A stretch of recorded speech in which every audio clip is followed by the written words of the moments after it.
Zacharie au chapitre 12. Oracle, parole de l'Éternel sur Israël. Ainsi parle l'Éternel qui a étendu les cieux et fondé la terre, et qui a formé l'esprit de l'homme au-dedans de lui. Voici, je ferai de Jérusalem une coupe d'étourdissement pour tous les peuples d'alentour, et aussi Juda dans le siège de Jérusalem. En ce jour-là, je ferai de Jérusalem une pierre pesante pour tous les peuples. Tous ceux qui la soulèveront seront meurtris, et toutes les nations de la terre s'assembleront contre elle.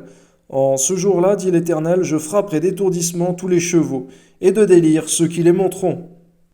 Mais j'aurai les yeux ouverts sur la maison de Juda, quand je frapperai d'aveuglement tous les chevaux des peuples.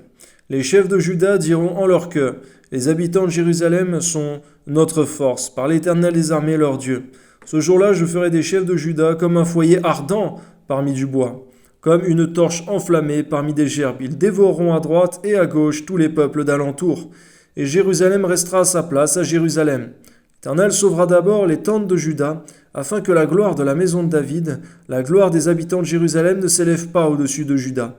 En ce jour-là, l'Éternel protégera les habitants de Jérusalem, et le faible parmi eux sera dans ce jour comme David.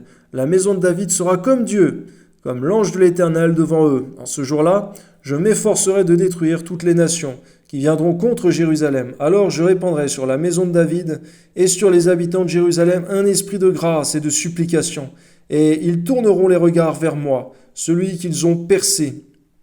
Merci Seigneur, parce que c'est toi qui suscites la repentance aussi dans les cœurs, et nous te bénissons en toutes choses, Seigneur. Si nous sommes là, c'est que tu l'as aussi voulu, Seigneur. À toi soit la gloire, Père, mais bien que tu le veuilles, permets-nous aussi d'être obéissants, Seigneur, à ta volonté. Amen. Ils pleureront sur lui comme on pleure sur un fils unique, ils pleureront amèrement sur lui comme on pleure sur un premier-né.